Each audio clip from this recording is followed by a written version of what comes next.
Quiero que me acompañe a la palabra del Señor en el libro de Gálatas, capítulo 6, versículo 9. Gálatas, capítulo 6, versículo 9. Y leemos la palabra en el nombre del Padre, del Hijo y con la unción del Espíritu Santo.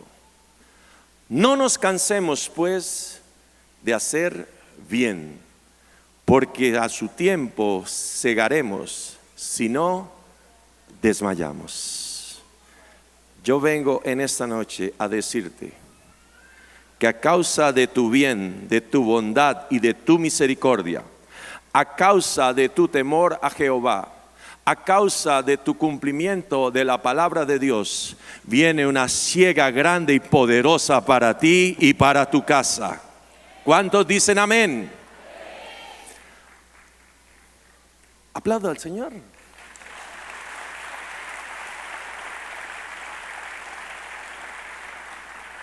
¿Y por qué quiero en esta noche trabajar desde esta perspectiva?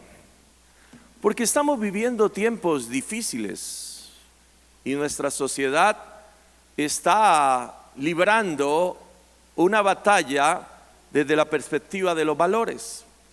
Pero la palabra nos había enseñado que estos tiempos vendrían, tiempos en el que al bien llamarán mal y al mal llamarán bien. Y no es sencillo porque hay una confrontación desde el punto de vista ético y moral. Y a diario nos estamos enfrentando a ellos. Por eso quiero traer a colación una obra literaria reconocida históricamente que ha cumplido ya cerca de 75 años de su expedición. Y es El Principito. Algunos lo conocen, claro que fue el texto obligado al que tuvimos que hacer algunos trabajos cuando estábamos en el colegio y que aún mantiene vigente. Recientemente se hizo una película sobre él y una de las frases fundamentales, y quiero pedirle a la multimedia que me acompañe con la presentación, dice: no olvide que fueron niños. Y es una frase del Principito de la famosa obra escrita por Saint-Exupéry. Este francés, que era un piloto de aviación que participó en las guerras, decidió escribir durante un tiempo y cerca del año 43 produce esta gran obra. ¿Y por qué la traigo a colación? Porque él quería hacernos recordar que en el fondo todos somos niños. Y su comienzo de la obra empieza con esta ilustración. Y son las palabras que el Principito manifiesta diciendo de la siguiente manera: enseñé mi obra de arte a las personas mayores y les pregunté si mi dibujo les daba miedo. ¿Y por qué habría de asustarme un sombrero?, me respondieron. Cada vez que él presentaba su imagen a un adulto, le decía: ¿esta imagen le transmite miedo? Y él decía, el adulto miraba la imagen y decía: bueno, pero ¿por qué me ha de sorprender a mí o me ha de producir miedo un sombrero? Y entonces, a renglón seguido decía: mi dibujo no representaba un sombrero, representaba una serpiente boa que digiere un elefante. Y lo que había inmediatamente era un choque de lo que es la perspectiva de un niño y la perspectiva de un adulto. Y desde esa óptica, lo que hacía el autor del Principito era llevarnos a una confrontación de la forma o la cosmovisión como los seres humanos, desde la óptica de los niños o desde la óptica de los adultos, vemos las cosas. Y la conclusión que él traía a colación es que no debíamos dejar nunca de ser niños y mirar con la expectativa de estos la vida. Y esto lo resume en un extracto que quiero leer para ustedes en esta noche. Dice que el principal problema y lo que criticaba el autor del Principito es que muchas veces los padres quieren convertir a sus hijos en adultos, que crezcan y se preparen para afrontar el mundo desde su percepción como grandes, olvidando que ellos también fueron niños alguna vez y que la infancia es la época más corta de la vida, pero a la vez en la que más se debe ser feliz.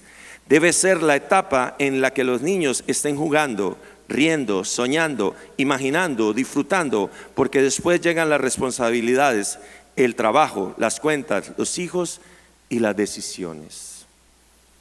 Y esto confronta la realidad de uno como padre.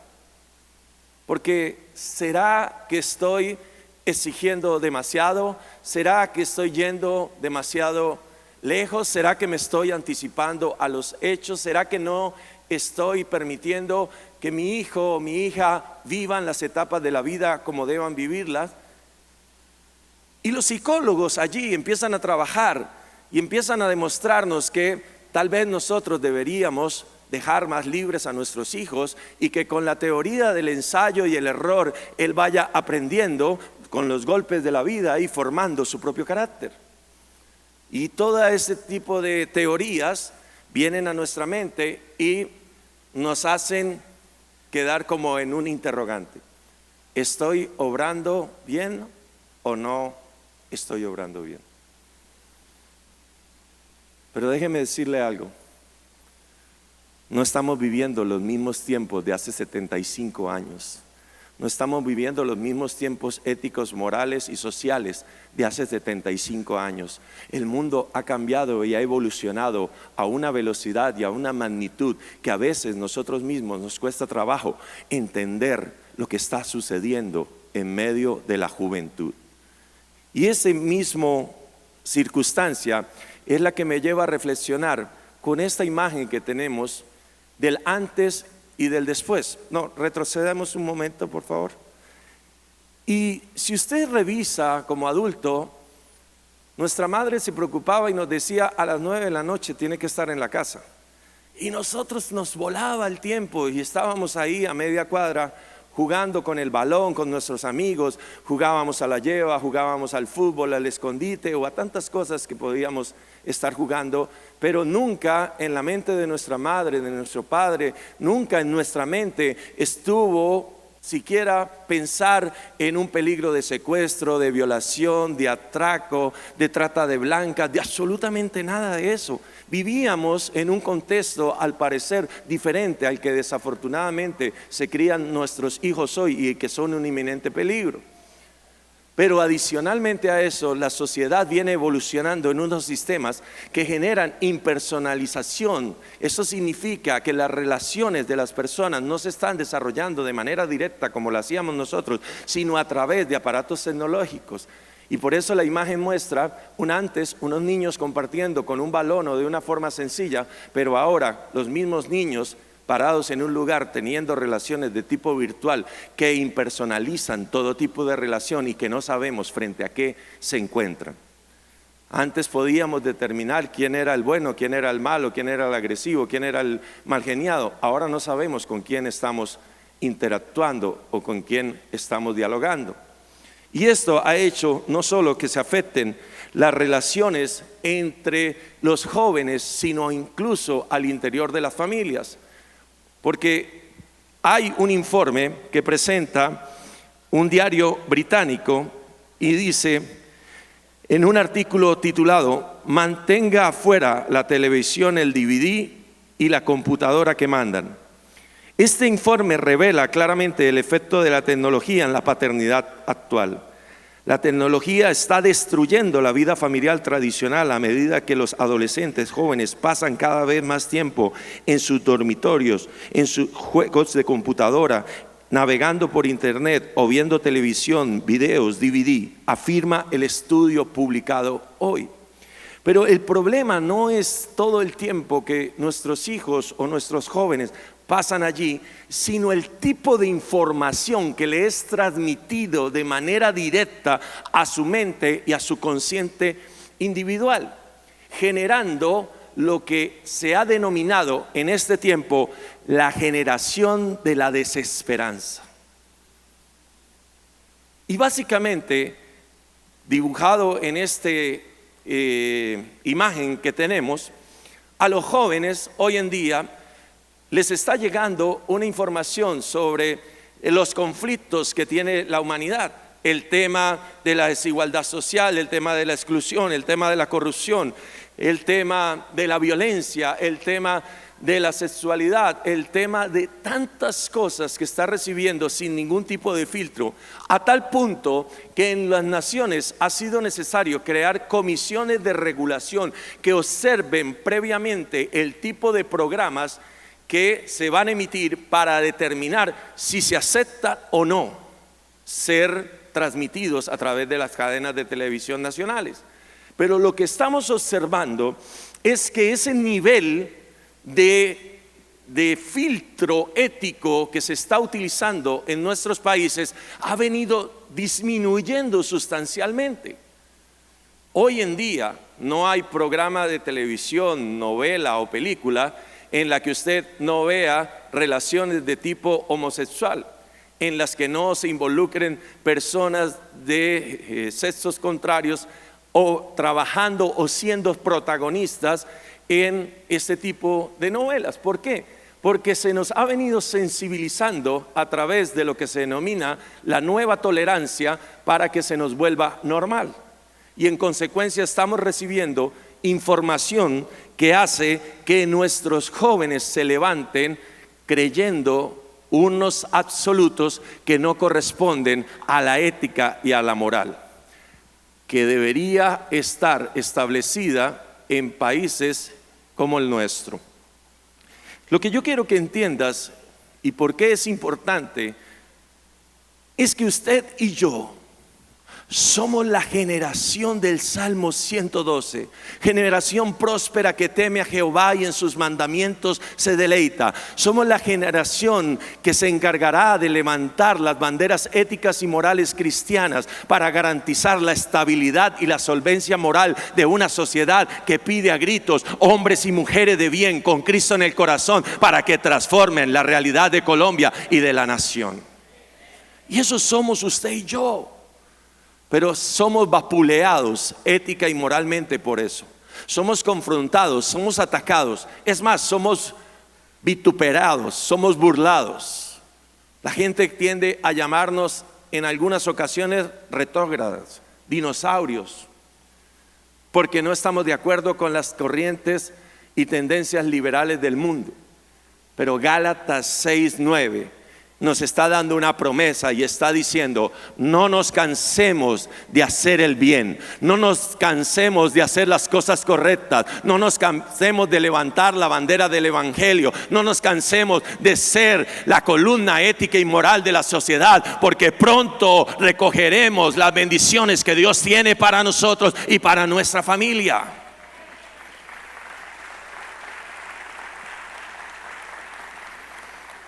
¿Sabe por qué? Porque si no instruimos a nuestros hijos en el camino del bien, van a ser parte de la generación sin esperanza.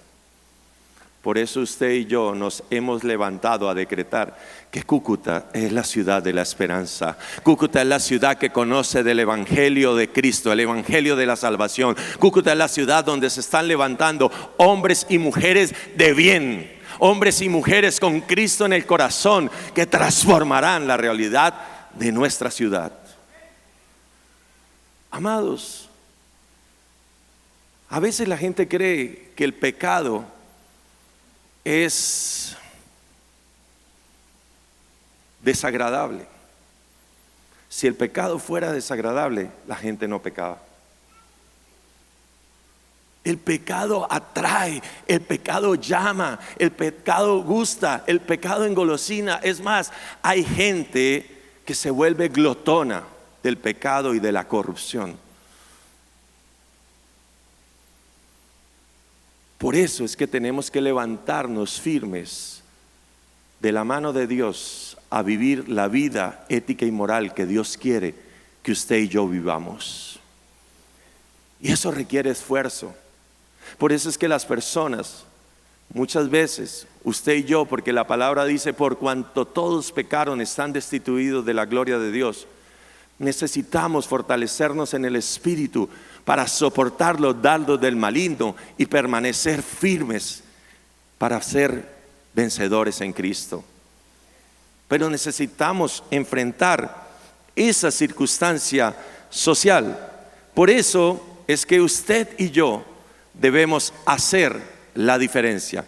Y en la otra imagen que nosotros traíamos a colación, representábamos esto como una cantidad de paraguas negros y un amarillo donde dice: yo no pretendo cambiar al mundo, pero en el pedacito que me tocó vivir quiero hacer la diferencia. Usted y yo somos el pedacito que hará la diferencia en el nombre de Cristo para vivir la vida de plenitud que Dios estableció para nosotros.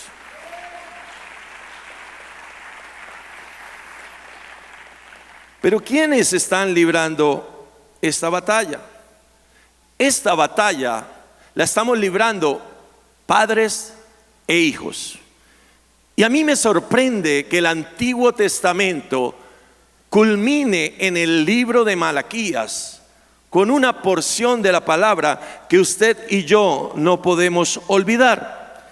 Dice la palabra en Malaquías 4, versículo 6: Él hará volver el corazón de los padres hacia los hijos y el corazón de los hijos hacia los padres, no sea que venga y hiera la tierra con maldición.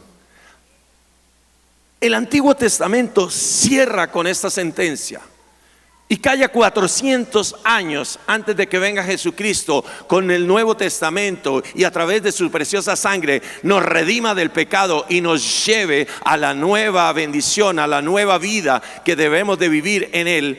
Termina diciendo: Él hará volver el corazón de los padres a los hijos y de los hijos a los padres. ¿Sabe por qué, amado? Porque el enemigo viene a destruir, a matar, a robar, a hurtar. El enemigo viene a atacar a nuestra familia. El enemigo viene a robarnos el corazón de nuestros hijos. El enemigo viene a robarle el corazón de los padres a los hijos, porque entiende que es en la familia que se constituye el plan de salvación, el plan divino, el plan del establecimiento del reino de Dios y su justicia en la tierra. Y en consecuencia, por eso mete su espada, por eso mete su arsenal ahí, para tratar de dañar a la familia. Pero usted y yo hemos entendido el propósito divino y en consecuencia tenemos que levantarnos en la autoridad de Cristo a defender férreamente nuestra familia, a defender nuestros valores, a defender nuestros principios, porque Dios hará volver el corazón de los padres a los hijos y el corazón de los hijos a los padres. Y cuando esto suceda,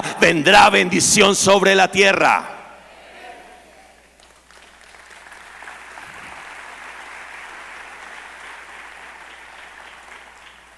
Ahí es que usted y yo tenemos que entender Proverbios 22:6, cuando dice: instruye al niño en su camino, y aun cuando fuere viejo, no se apartará de él. Lo he repetido en múltiples ocasiones. Hay que escuchar la voz del profeta de casa. Isaías 33:6: y abundarán en tu tiempo la sabiduría y la ciencia y la abundancia de salvación, y el temor a Jehová será tu tesoro. Usted y yo, padres, usted y yo somos los responsables de dar el valor a la palabra, de instruir a nuestros hijos en el camino. Las cárceles, los correccionales están inundados de personas que cuando se les entrevistan dicen: no tuve padres que me estorbaron, no tuve padres que me instruyeron, no tuve padres que me acompañaron. Pero yo vengo a hablar en esta noche a hombres y mujeres que entienden que nuestros hijos son la herencia del cielo, que son como flechas en la aljaba del valiente, que necesitamos proyectarlos, que necesitamos lanzarlos, que necesitamos instruirlos para que ellos den en el blanco de lo que Dios dijo que haría con ellos. Porque usted y yo somos los mayordomos de lo que Dios nos ha entregado.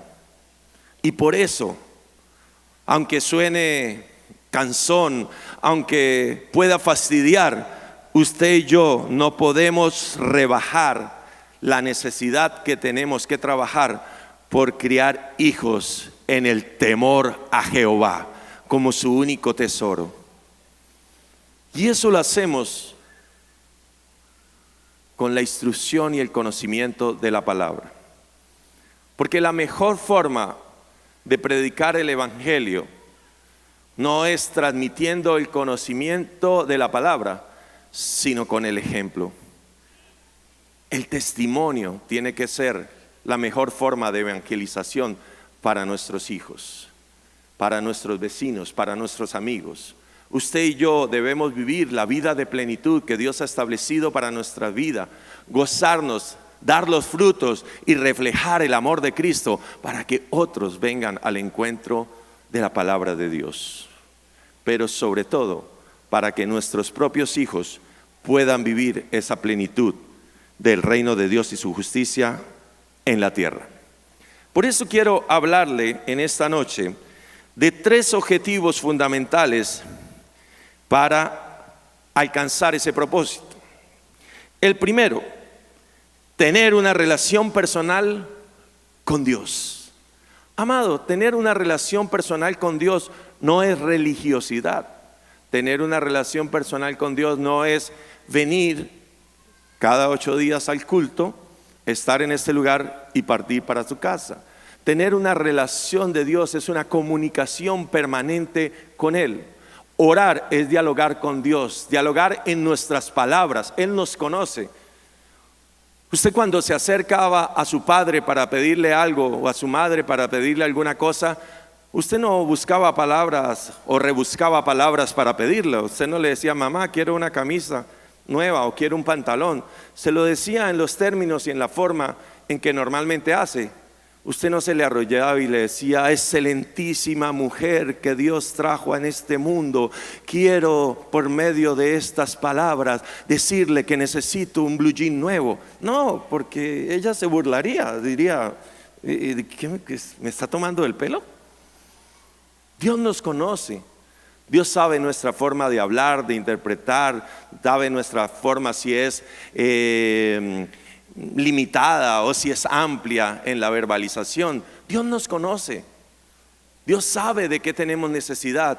Es más, debo recordarle algo. Antes de que te presentes en la presencia de Dios, Él ya sabe de qué tienes necesidad. Él está esperando que tú abras tu boca para que pidas lo que Él ya tiene reservado para ti. Pero necesitamos tener esa relación con Dios, construir esa relación, entender que Él es el soberano de nuestra vida, que todo lo que somos, que todo lo que tenemos proviene de su infinita, de su justa y perfecta voluntad, que nada se escapa a la voluntad de Dios. Pero eso lo cultivamos, eso lo trabajamos día a día. Mire, alguna vez leyendo un libro de Nick Warren, Una vida con propósito, en uno de sus capítulos, él recordaba cómo algunos monjes orientales ponían sus relojes alarmas cada hora para que le recordaran que debían orar. Y cada hora sonaba la alarma y procedían a orar. Y al principio lo hacían producto de la alarma, pero llega un momento en que el cuerpo, la mente asimila tal actitud que antes de sonar la alarma, él ya sabe que tiene que hacerlo, porque se acostumbra, porque ya sabe, porque ya lo reconoce y puede apagar la alarma e inmediatamente continuar. Si usted no genera el hábito, si usted no genera la dinámica, nunca va a poder construir una vida de oración. Usted tiene necesariamente que esforzarse inicialmente para crear el hábito y después el Espíritu Santo se encargará de ministrar su vida para que usted permanezca en esa condición. Amén. Hace algún tiempo Dios puso algo en mi corazón y al principio mi esposa y mi hija hasta se reían porque yo no me levanto de la cama. Ellas dicen que yo me tiro de la cama porque yo entendí que las primicias son para Dios y que lo primero que yo debo hacer cada vez que abro mis ojos es arrodillarme ante Dios.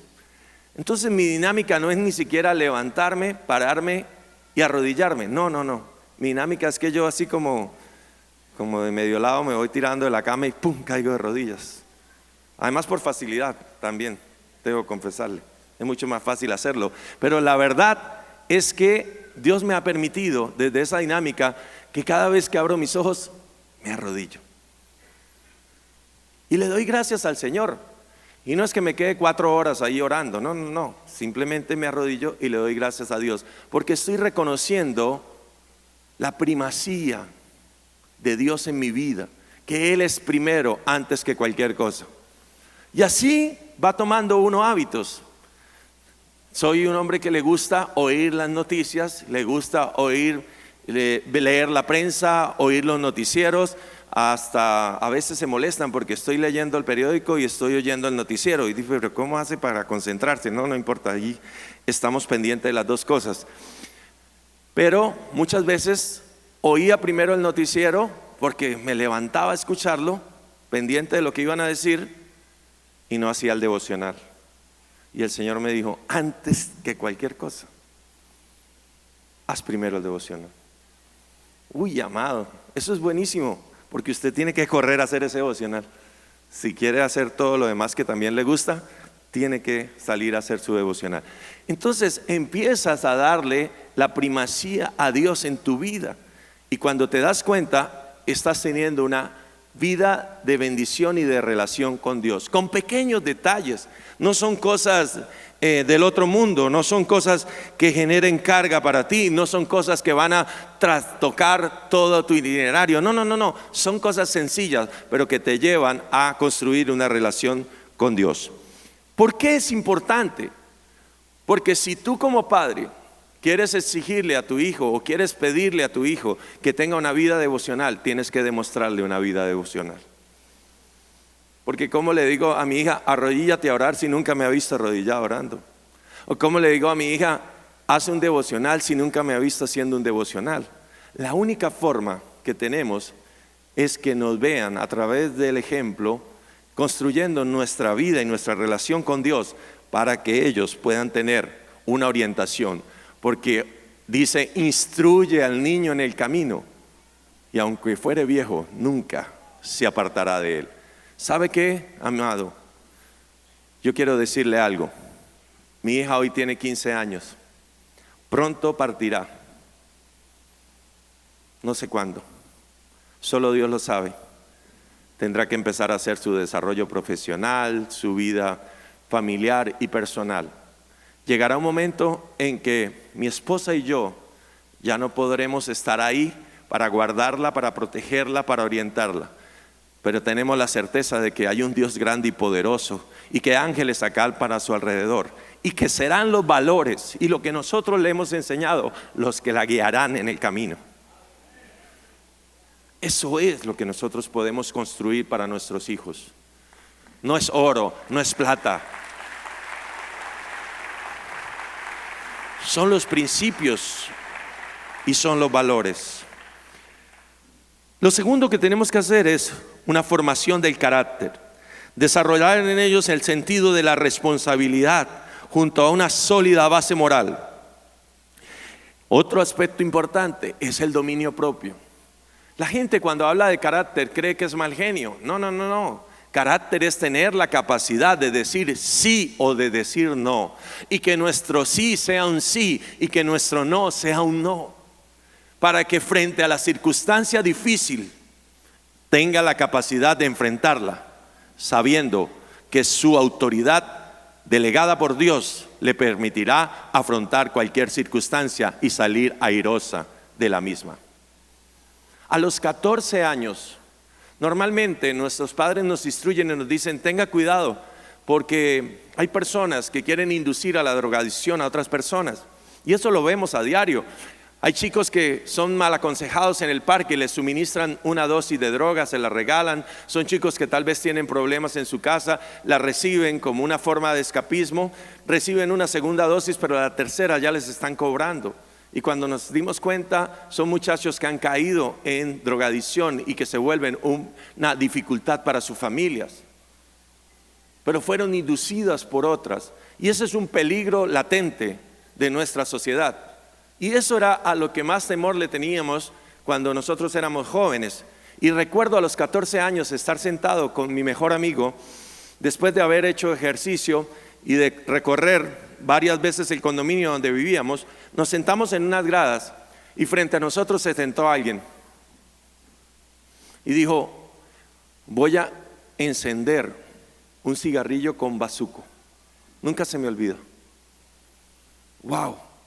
Nosotros quedamos estupefactos, algunos dicen estupefacientes.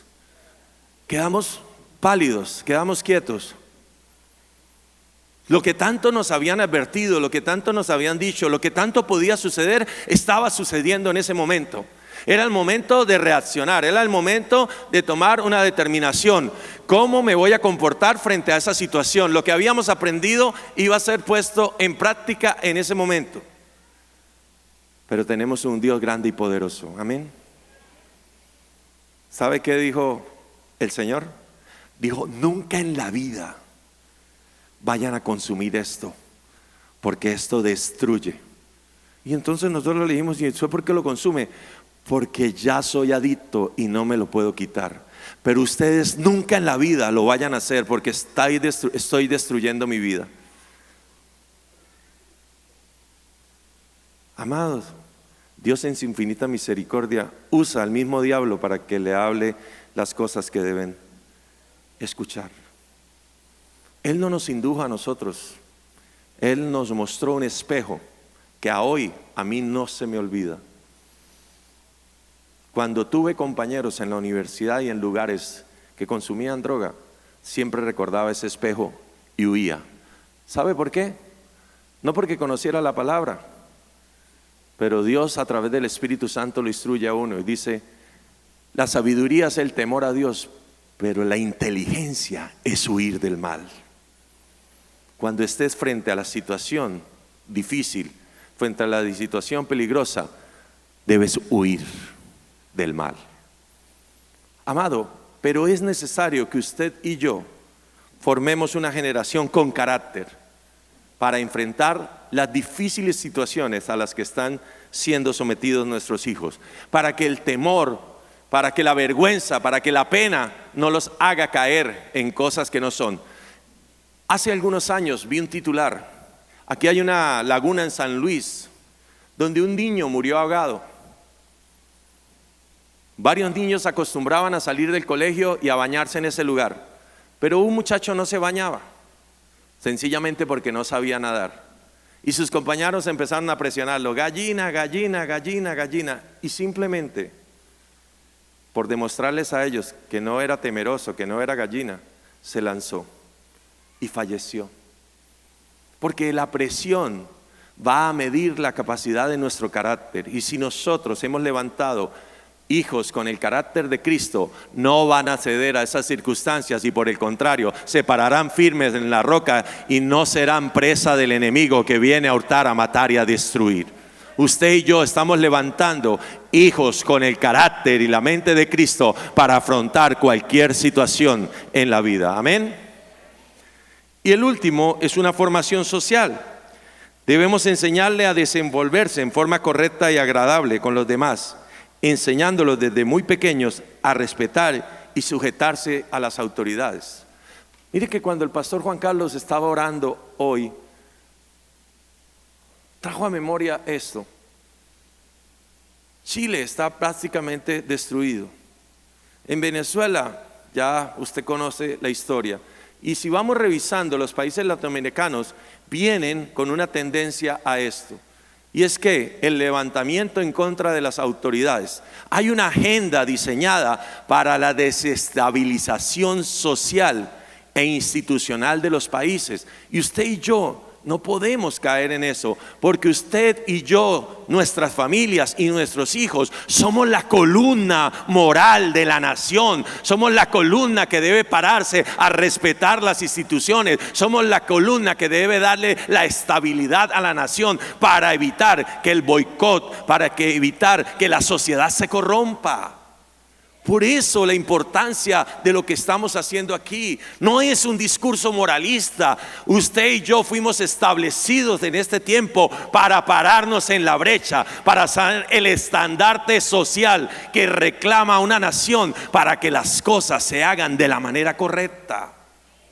Por eso Gálatas 6:9 dice que no nos podemos cansar de hacer el bien. Así se burlen, así nos presionen socialmente, así muchos otros digan: ustedes están equivocados, lo que tenemos que hacer es esto o aquello. No, usted y yo cumpliremos el propósito que Dios dijo que haría con nosotros. Y yo estoy hablando a hombres y mujeres correctos, a hombres y mujeres parados en la brecha, a hombres y mujeres que entienden que Dios los redimió, no para la salvación individual exclusivamente, no para la redención personal, sino para ser ejemplo de una sociedad que pide a gritos hombres y mujeres de bien. Por eso lo repetimos hasta la saciedad. Romanos 12:2, no me avergüenzo del evangelio, porque es poder de Dios para salvación.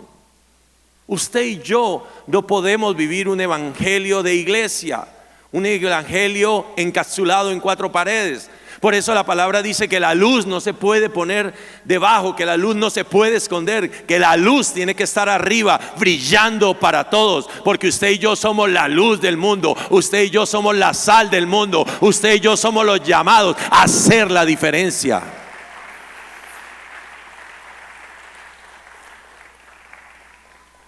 Y ahí están nuestros hijos.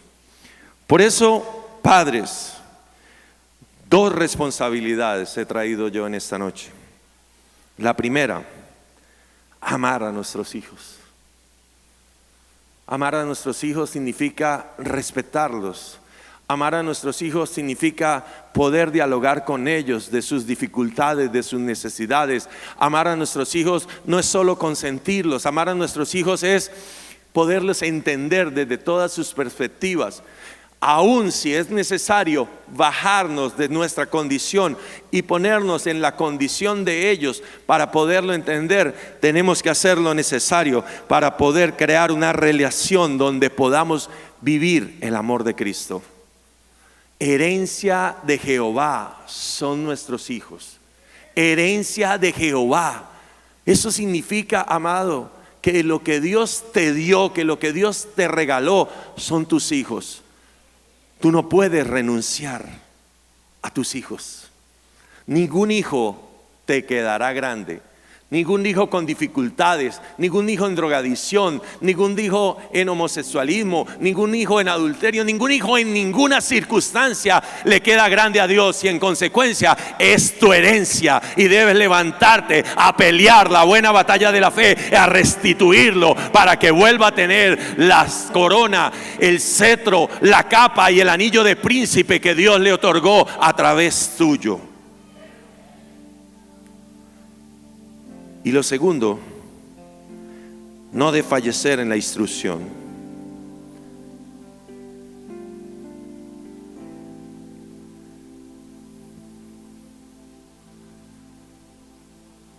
Podemos sonar canciones, podemos sonar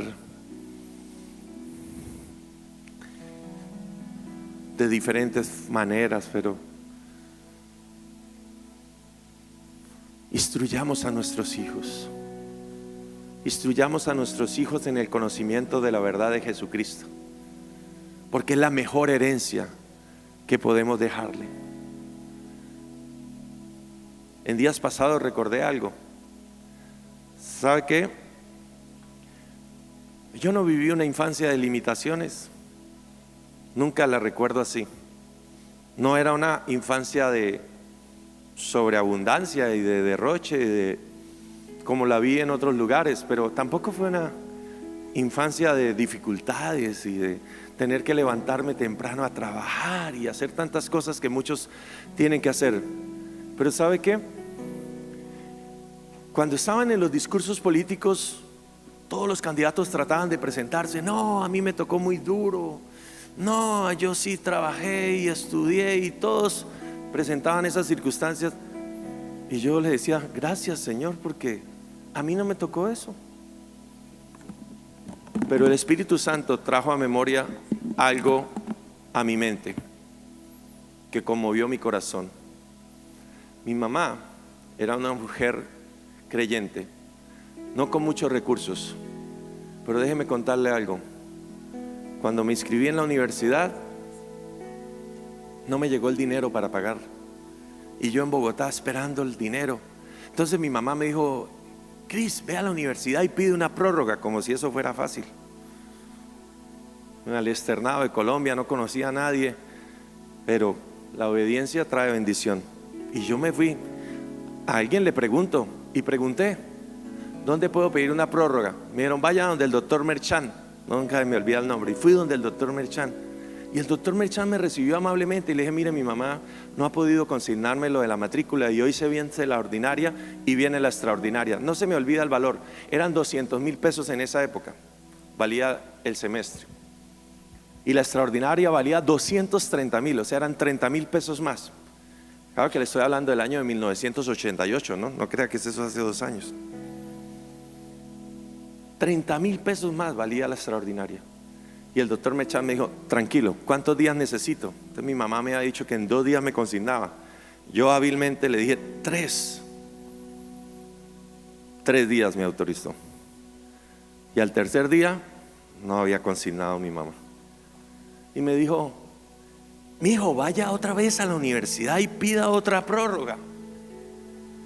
Es que en ese entonces no había tecnología para uno mirarse así y poderle hacer las caras a mi mamá por el teléfono. No está entendiendo que allá no dan prórroga, que esto fue un milagro. Amado, volví a poner la cara y volvieron a darme la prórroga por 2 días más. Pero esta vez sí me dijeron: de ahí sí ya no hay nada que hacer, más bien espera y se matricula en el siguiente semestre. Mi mamá consignó la plata y ¡wow! ¡Qué alegría! Yo no le pregunté a mi mamá de dónde sacó la plata. Consigné, pagué, me inscribí en la universidad. Como dice por ahí popularmente, más contento que marrano estrenando lazo. No creía en nadie. Y mi hermana, que aquí está sentada mirándome, me llamó como a los 15 días. Me dijo: ¿cómo está, amigo? Le dije: muy bien, muy contento, la universidad es espectacular. Ya tuve mi primer parcial de economía, saqué 4,5. 4,5 sobre 5, ¿no? No vaya a creer que es sobre 10. 4,5, estoy muy contento. Y me dice mi hermana: bueno, muy bien, aproveche, porque mi mamá vendió el carro para poderle mandar la plata en la matrícula. Mi mamá trabajaba en su carro. Era un Renault 5, todavía quedan por ahí algunos. Estaba evaluado más o menos en 1,000,000 de pesos y lo vendió en 700,000 pesos para poderlo vender rápidamente, para poderme consignar los 200,000 pesos. Pero mi mamá pronunció unas palabras sabias: no le voy a dejar herencia a mis hijos porque no tengo dinero, pero los voy a educar y los voy a formar en el amor de Cristo para que sean hombres y mujeres de bien. ¿Y sabe qué? Lo logró. Lo logró. Y yo hoy y todos los días le doy gracias a mi madre por eso. Porque ¿sabe qué? Me hubiera dejado un apartamento, un carro, tal vez ni eso tendría. Pero se la jugó por mis hermanos y por mí, y nos formó y nos hizo hombres y mujeres de bien. ¿Y sabe qué? Esos valores que me enseñó son los que me sustentan a hoy. Eso es lo que usted y yo tenemos que hacer por nuestros hijos. ¿Y sabe qué? No importa la tía cansona que se pare y le diga, porque así le dijo: usted con 3 hombres y les está dando estudio, póngalos a trabajar y que la mantengan. No, la mejor herencia que pudo dejarme mi madre fue haberme dado estudio y enseñarme la palabra de Dios.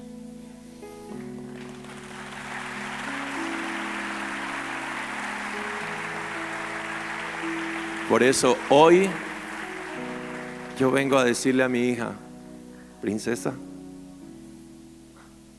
hasta que Dios nos dé licencia, te vamos a enseñar la palabra de Dios, porque eres nuestro tesoro preciado. Eres la herencia de Dios para nuestra vida. Y a cada uno de ustedes, no desfallezcamos, porque la generación que usted y yo estamos levantando es la generación que va a transformar nuestra sociedad y le va a dar a Colombia la oportunidad de ser la tierra feliz que tanto amamos.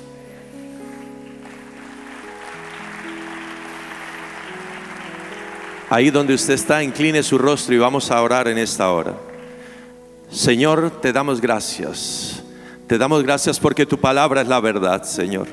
Te damos gracias, Señor, porque nos has llamado, porque nos has escogido. Gracias, Señor, por la vida de nuestro pastor José Statirio dos Santos, un hombre que trajiste del Brasil, que entendió tu llamado, Señor, que vino a este lugar y nos permitió conocer el evangelio de verdad. Gracias por él, gracias por su esposa, gracias por sus hijos. Gracias, Señor, por haberlo utilizado. Gracias por permitirnos ser hijos espirituales de él y de esta casa, Señor. Gracias porque tú estás levantando una generación próspera que teme a Jehová y en sus mandamientos se deleita. Gracias, Señor, porque de aquí están saliendo hombres y mujeres que impactarán a Cúcuta, a norte de Santander, a la nación y al mundo entero, Señor, porque son hombres y mujeres formados en tu palabra, en tu temor, Señor, en tu conocimiento, hombres que se deleitan en el cumplimiento de tu palabra, Señor, y que van a otros lugares, Señor, a llevar el evangelio de verdad.